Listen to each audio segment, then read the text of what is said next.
The following is a hockey podcast out of Vancouver and Surrey, British Columbia. It'll only consist of a lot of puck talk and even more BS, or in actual words, banter and satire. Enjoy, and as always, go Canucks go. Oh, wow. What are the chances, okay? The most popular and most fascinating team in the NHL the day after Canada saves its country decides to sign Kevin Lankinen to a 5-year deal worth $4.5 million. Who was right? Kyle was right, sort of. More on that in a couple of minutes. How does Brock Boeser and Thatcher Demko feel about this? And how does Trevor feel in this thing called his life now that he doesn't have to be an American, okay? Let's get into it.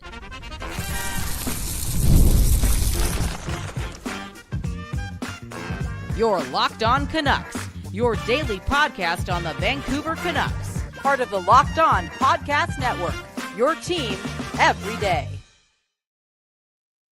A happy Friday and welcome to another episode of Locked On Canucks. My name is Trevor Beggs, co-host of Locked On Canucks and also a Canucks writer currently with Daily Hive Vancouver. Before we dive into it, we got to thank you for tuning in to Locked On Canucks because it is your Canucks every damn day.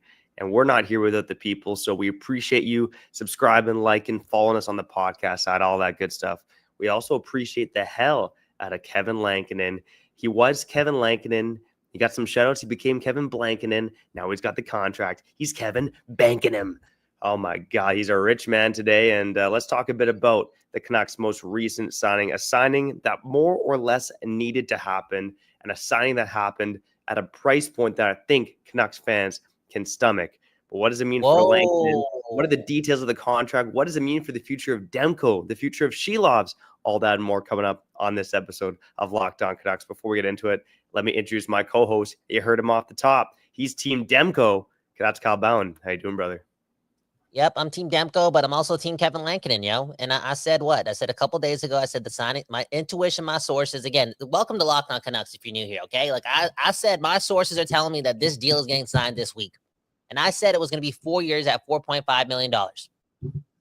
Who am I? I'm Kyle Bowen, okay? I'm not Rick Dollywall, okay? And that's not Don Taylor. But this is Locked On Canucks, okay? Do the math. The future's now, okay? Anyways, I want to get into one comment before we blabber on even more about this whole Lankinen contract, because what a season, man. Sam O'Brien saying, do we have a counter for how many times Kyle said Lankinen wasn't going to get paid in Vancouver? Well, first of all, I didn't even want Kevin Lankinen. Remember, I was talking so much shit about Kevin Lankinen before we signed him. Like, why are we so desperate to sign the backup of the team that Shelovs beat?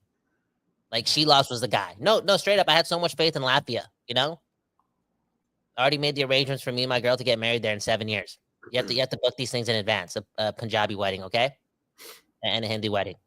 Where am I going with this? Man, oh man, Kevin Lankinen, man. I'm just, again, I'm so fascinated, and I'm so what's the not horny, but what's the other word? Like I'm so invested in how this all turns out, because how did this guy become a main character too for the Vancouver Canucks? A guy who was signed at a garage sale the day before the season started. It feels like that. The guy who's the second most valuable player to the Vancouver Canucks, a guy that now, you know, I don't know, like, does he erase Thatcher Demko out of the equation moving forward past next year? Probably. I mean, if Demko's smart, he still wants to be a Canuck for the rest of his contract, because he's got to ease himself into like being an NHL goaltender, not a doctor's office a constant attendee. Like, all in all, again, I'm just perplexed. That's the word I was looking for. Not horny, perplexed. Okay.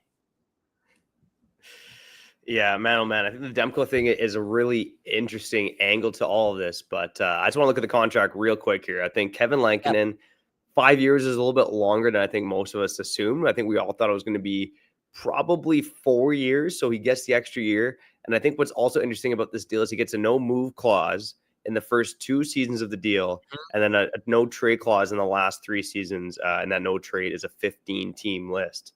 So, again, Kyle, we kind of talked theoretically earlier this week that, you know, sign Lankinen. Don't worry about Shelovs so much, because if Shelovs comes in and blows the doors out, then you can just move one of these guys. I think that's a bit more complicated now with the contract for Kevin Lankinen. Now, Thatcher Demko has 0 trade protection, but if he re-signs with the Vancouver Canucks, you can almost guarantee he's going to have some sort of trade protection built into that deal. And that would leave a guy like Archer Shilovs truly on the outside looking in. But again, in terms of Kevin Lankinen, and you look at the numbers he posted this season, I think the contract and the value is right in line with what he deserved. And good for him for getting the payday after, again, being found at a garage sale, like you said, Kyle, in mid-September. You look at some of the other goalie deals signed, like he's better than a Laurent Brossoit, who got $3.3 million in the offseason with Chicago. I don't think he's played it this season due to injury. Blackwood, of course, gets over $5 million in Colorado. He statistically has been a better goaltender. I think this deal falls right in line with Kevin Lankinen and his value. And in all honesty, I think he's been more valuable to the Vancouver Canucks than the numbers suggest. Wow. 5 years. Of course, there's some risk in the deal. Goaltending is such a volatile position. But I think Kevin Lankinen has earned this contract with the Vancouver Canucks. But Trevor, again, you're more of the nerd here, okay? You know the numbers more than I do. Again, before the season started, when I was talking all this ish about Kevin Lankinen because he was a mystery to me, and I don't read hockey textbooks, okay? I'm sorry, I don't read data analysis, okay? All that being said, everyone was talking about, including you, that this guy had a chance to be a home run based on his fantasy stats, his analytics, what he's done in the past. So, like, where's the risk? Like, I don't know where the risk is.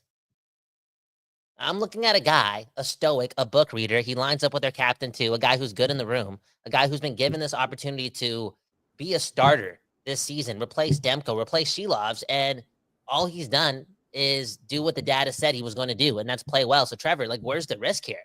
I don't think it's a risk.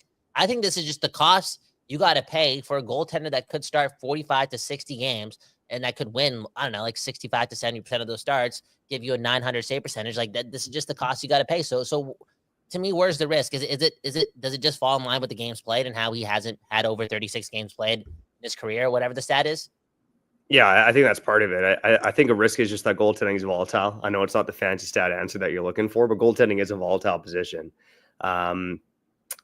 Aside from that, I think the games played is a risk. I think we've seen this season that when Kevin Lankinen takes on that pace of being a 55 to 60 game starter, getting that workhorse load, he tends to drop off a little bit, which makes you think that he's probably best as a 1B. Now, he's making 1B money, so that's fine. I think the bigger question for the Vancouver Canucks is who is that 1A, or who's going to split starts with Kevin Lankinen? Like, can it be Archer Shilovs?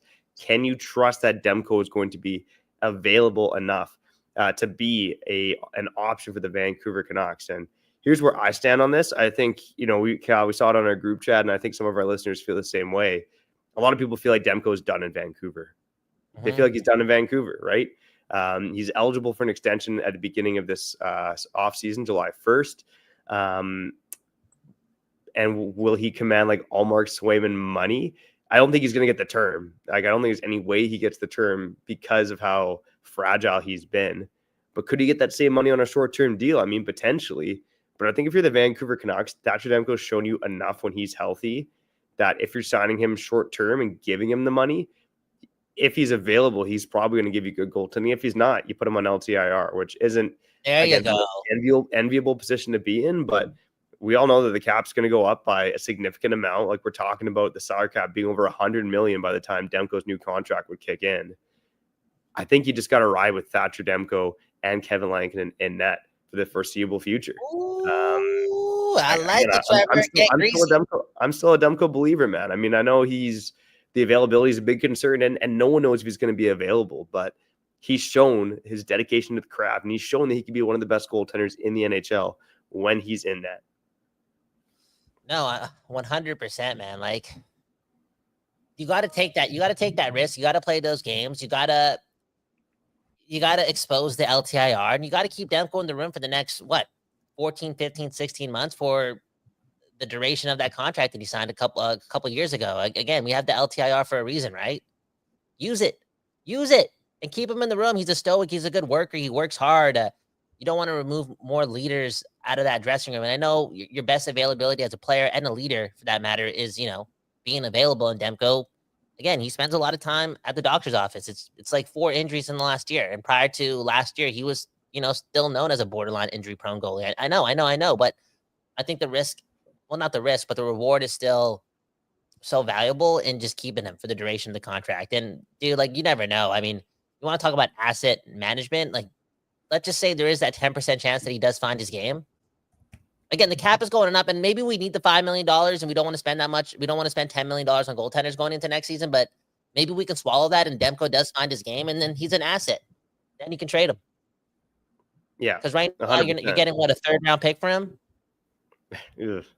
Honestly, yeah, that's like, not an enviable position. I would think that with Demko, again, the reason why you don't want to trade him is because you're never going to get anything close to fair value with Thatcher Demko. So, yeah, I mean, look, if it comes to the point where he's not going to resign here and he's been injured and he's been fragile, yeah, at that point, you try to get whatever you can for him. But even then, Kyle, like, let's say, I know we're going way too far into the future here, but let's say the Canucks next season are in a playoff spot. Demko's barely played. He's been injured, and a team offers a 4th-round pick for him.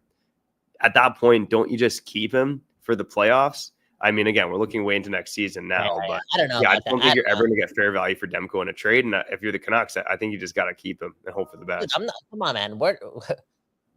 I feel like we're like 1 or 2 Demko injuries away from this guy being Corey Schneider, dude, and this guy potentially having to retire early.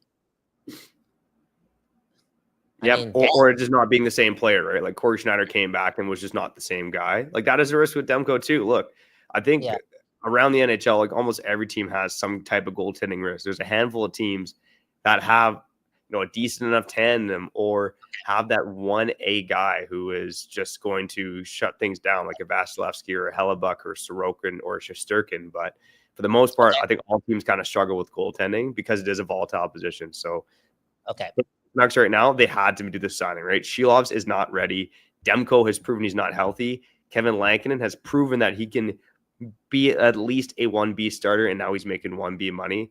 It's a sign that the Canucks had to have made, and I'm glad they did. When we get to the other side, I wanna glaze Kevin Lankinen some more. Like, I actually just want to get into like why he can be like, I don't know. We've seen it in the past. Maybe this guy improves and is actually like a legitimate 1A and not just the guy who can get 50 starts, and like maybe he's the guy. You know what I'm saying? But before I asked that, how come I'm zoning out here and I forgot? Oh no, this is the question I want to ask. Okay, so do you think the injury against Toronto was the last straw? Because prior to Demko getting injured against Toronto, this guy was 3-1-1 in his previous 5 starts, or 3-1 in his previous 4. He's looking on top of his game.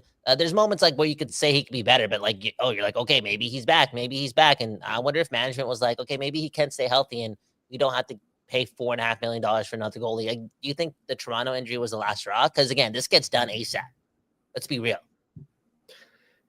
I want to say it probably was the last straw, Kyle. I think there was a couple of things at play. The cap, the announcement that the cap's going to go up to what, like 110 million over the next 3 years. That played a big part of it. Like, you feel more comfortable giving Kevin Lankinen the money with the cap going up as much as it is. And yeah, I do think the second thing is the Demko status. I mean, what has he played 18 games this season? He's been left with injury 3 times. Like, he's just proven that he can't, like, you can't trust the guy. So I think it made all too much sense for the Canucks to sign Kevin Lankinen. And I also I think the whole time, like, it's always been the knee. Like, I don't believe in the back spasms thing. You cannot believe what this team says about Thatcher Demko. It's like, it's a minor injury. Don't worry. Boom, bam. It's not that serious. Boom, bam. It's always been the knee. It's always been the knee. Even look how we got injured against Seattle that day. Like, there's always something going on with his knee. Anyways, on the other side, again, I want to glaze Kevin Lankinen some more. Maybe ask Trevor some technical things about his game. Because, again, even though he can look a little fatigued after he gets like 6 or 7 straight starts, I still think there's so much value there, even at $4.5 million. And I also want to ask Trevor, like, because the comments are going off about this, and let me know in the comments right now on the YouTube live chat, okay? Do you get rid of Demko right now so you can keep Brock Boeser? Think about it. Anyways, Trevor, who we shouting out? Well, yeah, we'll touch on that on the other side. We'll touch on the Canucks cap situation as well. You're listening to Locked On Canucks, your Canucks every damn day. We'll be back on the other side after shouting out our friends over at FanDuel. You're betting on sports, baby. There's no other place that you should be going than FanDuel. Because FanDuel, man, they make it the app, man. It's so damn easy to use. Even I can use it. And I'm basically technology illiterate, man. FanDuel, they're also a big fan of the NBA.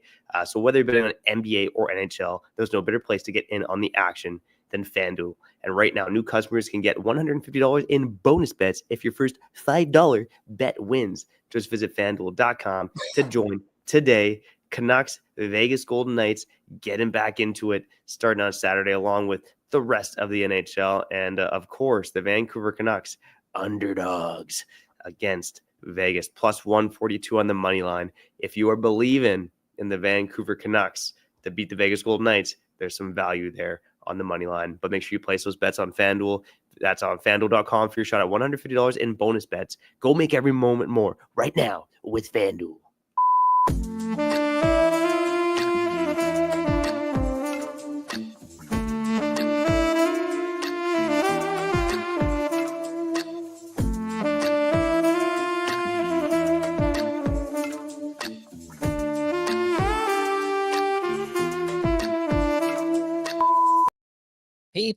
People, we back doing this, and that's talking about your Vancouver Canucks. My name is Kyle Bowen. That right there is Trevor Beggs, the second best dad in the world. More Lankinen talk, more Boeser talk, more Demko talk. I love what the comments are doing right now, because people are doing the math. People are judging us for, ditching Demko already. Boom, bam. Again, Trevor, you cannot tell me the most newsworthy team in hockey is not the Vancouver Canucks. Like, honestly speaking, like, they just keep making news. Speaking of news, yesterday, Canada saves its country. Again, we're one day away from being the 51st state. I'm eating Burger King at 8 a.m. every day. Like, again, my life is crazy, bro. All that being said, Trevor, I want to know what you did with your family yesterday, because I feel like that was a cool moment. You have a young family. I guarantee you guys were all tuning in, watching that game. And again, your youngest, like, she knows what's up. She knows hockey. Again, explain that experience yesterday as Canada defeats US and saves our country. Yeah, I wish I had a better story for you. Actually, I felt like my kids were more into it on Saturday. My kids are 4-1. Like, they were kind of violent. Your kids are violent. Yeah, it was the reason I wasn't able to hop on post game yesterday. Like, I had to pause it for a bit. Like, kids weren't really into it. They were playing. Like, I'm distracted, so I'm pausing the game and then helping with bedtime. So, like, they kind of watched bits of the first and second, but I had to pause it, and then by the time I flicked it on, they were both in bed, and I started the third. So I was probably an hour behind the game. But yeah, I mean, it was a cool moment on Saturday for sure, like having them sit in front of the cheat TV. And my daughter's cheering Go Canada Go. My son's cheering Go Canada Go. So those are cool so moments interesting. for sure. That's so interesting how they were more tuned in when there was more violence on the screen. Okay, Trevor, you should take away the iPad. I was going nuts. My wife was telling me to calm down. Take away the iPads, okay? Anyways, let's get to this comment and then start talking about the contract situations and even more Kevin Lankinen here on Locked On Canucks. Look at this comment from Jax, okay? This is one of the greatest comments this show has ever gotten, because things are about to, like, I feel like this is probably the only way Boeser gets signed ASAP, okay? Jax is saying Brock Boeser should be signing at a discount, giving his underperformance for all but 1 year on his current contract. Okay.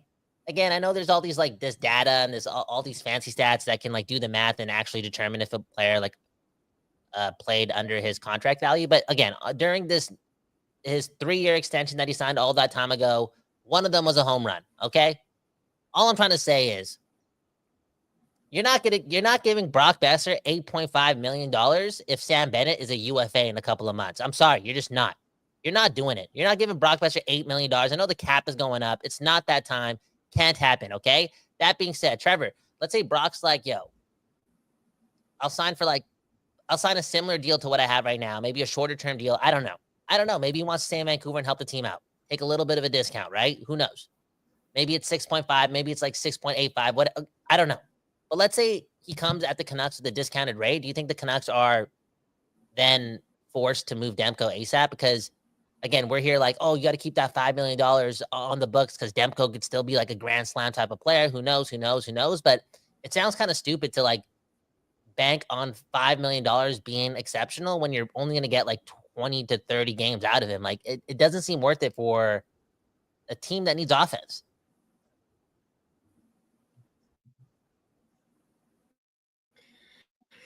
Yeah, it's a fascinating situation. So I kind of want to bring this up first, and then we'll go into Boeser. So, we see the comments going off, and rightly so, about how much money do the Canucks have left over after the signing now. So with the cap projected to go up to $95.5 million next year, the Vancouver Canucks right now, just from my math, I was doing it on the fly, have $82.8 million committed next season to the Ekman-Larsson buyout, to Mikheyev's retained salary, to the three. I have all three goalies on the roster right now, just based on current roster construction, 6 defensemen, and 10 forwards under contract. So that leaves them $12.6 million in cap space.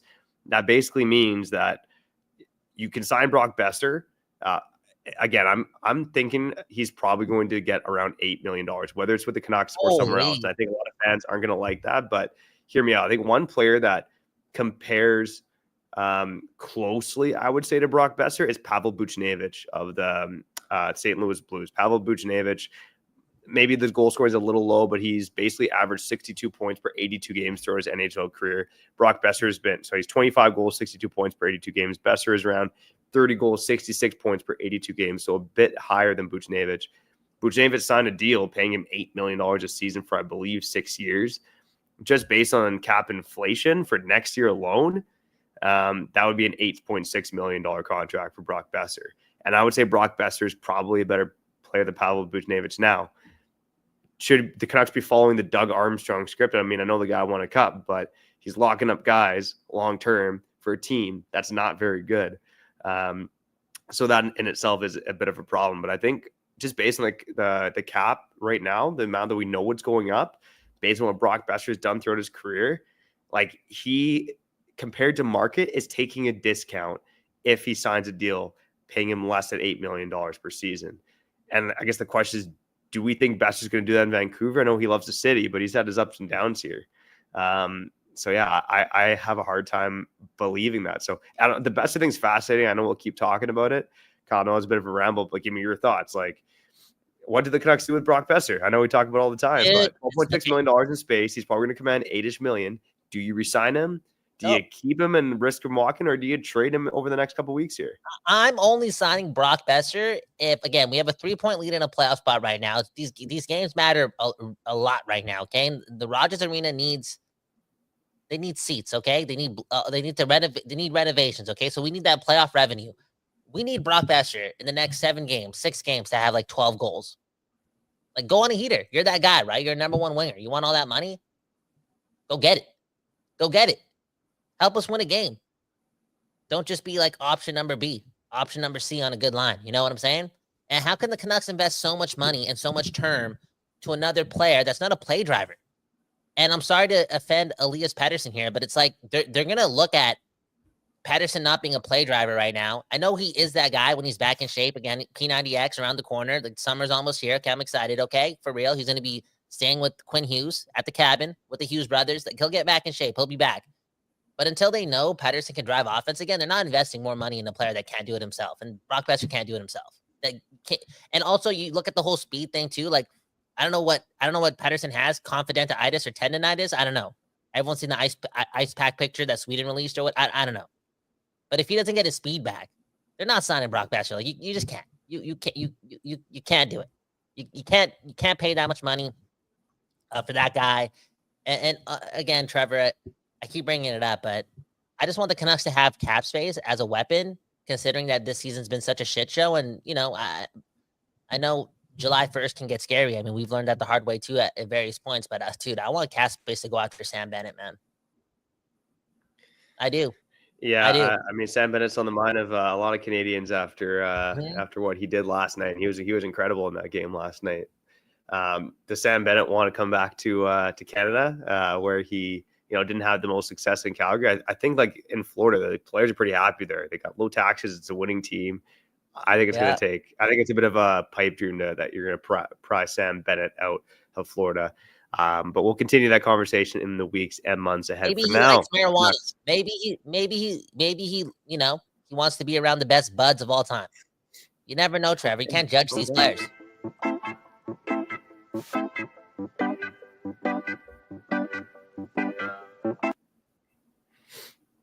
There you go. Yeah. Yeah, we'll see about that. So Sam Bennett to the Vancouver Canucks. I mean, I think we'd all like that. I don't see it being a likely option. What I do know is going to happen is that the Canucks are going to play 2 games this weekend. So Kyle, let's talk about that quick before we hop out of here on Locked On Canucks. Your Canucks every damn day. We'll be back on the other side after shouting at our friends at Select Quote. In sports, having a winning strategy is everything. It's how the best teams make it to the Super Bowl, the World Series, and the Olympics. The same goes for life. Having a strategy like life insurance from SelectQuote can protect your financial legacy and keep your family's future secure. SelectQuote makes it easy to find the perfect life insurance policy. They've helped over 2 million customers find $700 billion in coverage since 1985. And what sets SelectQuote apart is their personal touch, baby. Ooh la la. Unlike other brokers that offers a one-size-fits-all policies, their licensed agents tailor coverage to fit your unique needs. If you're in good health, you might even qualify for same-day coverage of up to $5 million, no medical exam required, and no finger up the you-know-what required unless you want it. Get the right life insurance for you for less at selectquote.com/LockedOnNHL. Go to selectquote.com/LockedOnNHL today to get started. That's selectquote.com/LockedOnNHL. SelectQuote. They shop and you save, baby.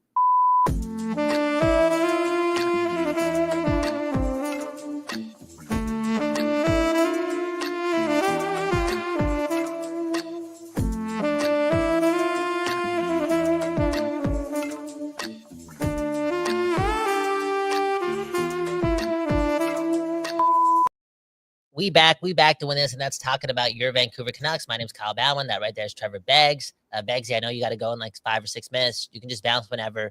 I'll stick around overtime to just read some comments.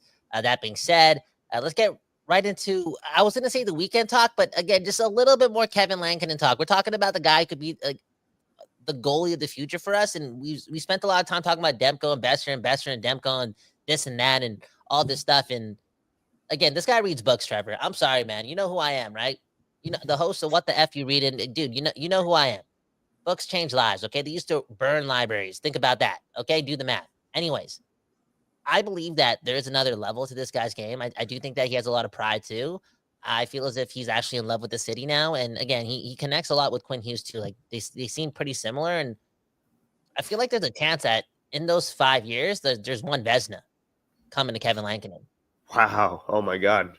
This is the most hype show of all time, man. The most all over the place, entertaining Canucks podcast of all time. This is the podcast that said Archer Sheeloff had a chance at being in the Calder conversation. This is also the podcast that said Kevin Lankinen was going to make $20 million. Boom, bam. Good job, Kyle Bowen. Thank you. When I look at Kevin Lankinen's numbers right now, I'm not as bullish that he's going to be in a Vezina conversation, but I think he can be at least an average NHL starter if you don't overwork him. But you need a guy who's going to spot him, 30 to 35 starts a year. Like that's just the kind of guy he's been through his NHL career. And, maybe he can morph into that role a bit more, being a full-time starter. But the best situation for the Canucks is that Demko comes back. It doesn't have to be Vezina caliber, but he looks above average and they can split starts. That is the best situation for the Canucks. If that doesn't happen, then they got to go and find another goalie unless Artur Sheeloff proves he's ready to be that guy. Let's hope so, man. Let's hope so. Kyle, ask you this. I don't want to be stressing so much about the goaltending situation when, like, the forward department is just like, there's so many question marks, with the whole, like, Boeser missing and Pettersson confidentitis and, like, you know what I'm saying? That's why I'm putting the positivity out there because, Adin Hill's a Stanley Cup champion. You know what I'm saying? Come on. Let me ask you this, Kyle. Artur Sheeloff's with the team right now. Demko not expected to practice for 2 weeks. Oh, he's not practicing for 2 weeks, or he's not playing. He's not flying with the team. That was a Rick Dollio report. He's going to rejoin practice in 2 weeks. That was what Rick Dollio said. What does that even mean? He's going to rejoin practice in 2 weeks. That could be still 4 weeks away. Anyways, I think I know what you're asking me. Okay, like the weekend, back-to-back starts, Vegas, Utah. I think that's what you told me. I think we play 5 games on this road trip. Correct me if I'm wrong. Are there 2 back-to-backs on this road trip? Yeah, 2 back-to-back. So it's the Golden Knights Saturday, Utah on Sunday, Kings on Wednesday, Ducks on Thursday. The road trip ends in Seattle next Saturday. Trevor, man, this is one of the most monumental weeks in Vancouver Canucks history, considering there's so much on the line with the whole playoff situation and seeing if Pettersson's back, how does Hughes look, all this stuff. But they're pretty much going to answer their goaltending situation this week. Like if Shelovs plays good in 2 of those games, like something may give, man. This is a team that likes to make moves, likes the fireworks. Again, if Shelovs allows 2 goals and 2 starts and the Canucks get 2 wins or they get 3 points and everyone's feeling good about Shelovs now, hey, Trevor, something could happen. I mean, what are your thoughts on all that? Yeah, one of the most monumental weeks in Canucks history is a bold proclamation. But I think really the games that matter to me most are the games against Utah and the games against the LA Kings, right? The Vancouver Canucks theoretically are chasing the LA Kings. I know the Kings have a couple games in hand. They're 2 points ahead of the Canucks right now. Utah, a few points back of the Canucks, but I think they are probably the Canucks' biggest threat at losing a playoff spot right now, right? I mean, Calgary is ahead of Utah right now, and Dustin Wolf's incredible, but Utah's got firepower. Like, I do think about a guy like Dylan Guenther and how good he's been. Like, Dylan Guenther, I think, had a shot at being on Team Canada. It's like, to me, he's probably even better than Seth Jarvis is right now. So I think Dylan Guenther probably had a shot at being on Team Canada, which is crazy considering that he was just drafted by the Coyotes in 2021. So Utah's a good team. Logan Cooley's good. Gunther's good. They got weapons. Their defense isn't bad, but Melka's had a good year. So the Canucks got to watch out for Utah. They got a couple games left against Utah. Those games are going to be, 4-point swing games for the Vancouver Canucks. So, and this is going to be a tough one, right? You're in Vegas on Saturday night playing at 7 p.m. You go to Utah on Sunday at 5 p.m.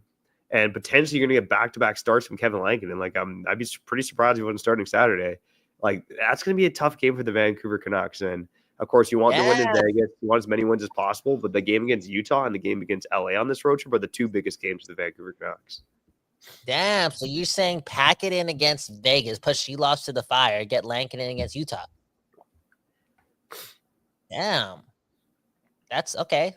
Why not put the pressure on him? I think Lankinen's just going to go back-to-back in both games. I think Lankinen's going to play Saturday. I think he's going to play Sunday. He's going to play Wednesday, and Shelovs will get the Ducks on Thursday. Like, that's my... Okay, so my bad, you're lagging. Bro, to be honest, I feel as if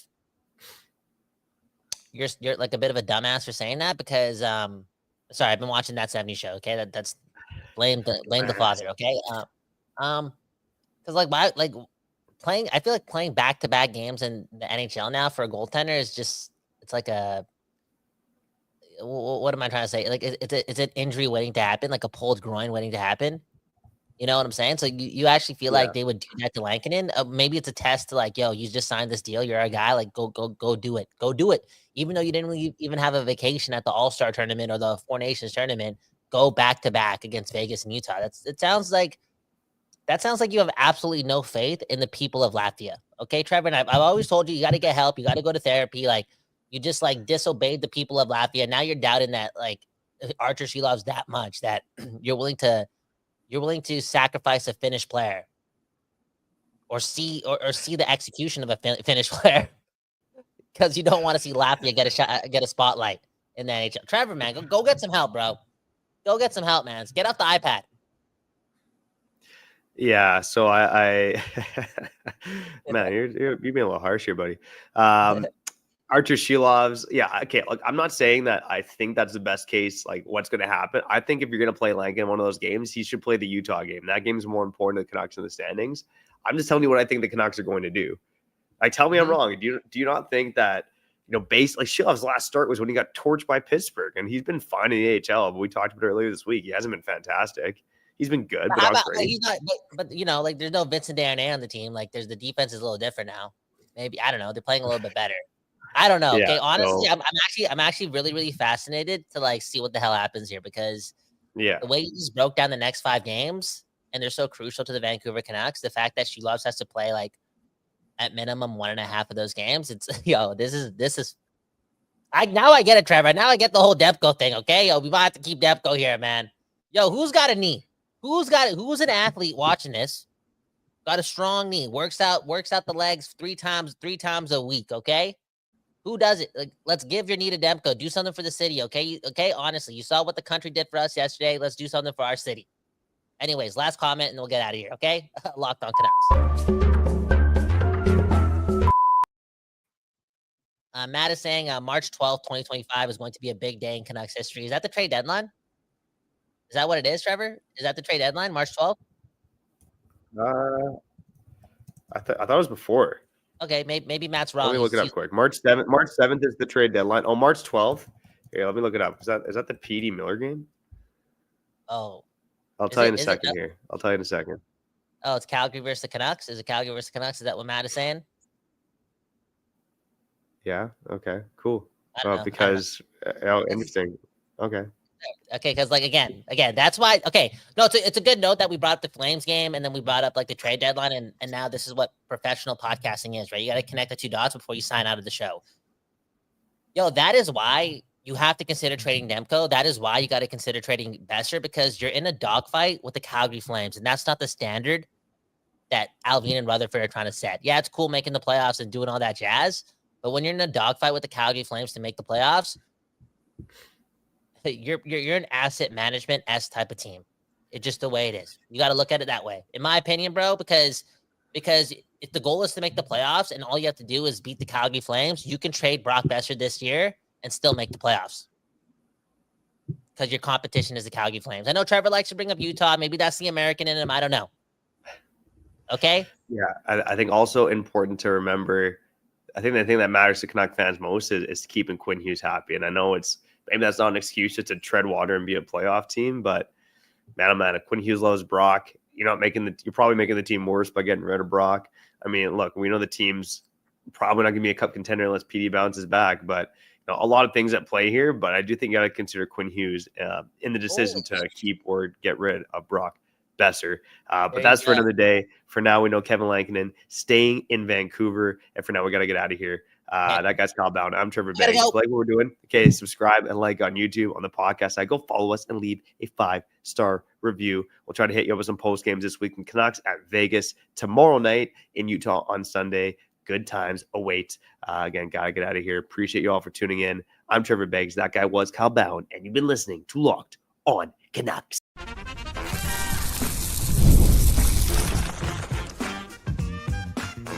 You're Locked on Canucks, your daily podcast on the Vancouver Canucks, part of the Locked on Podcast Network, your team every day.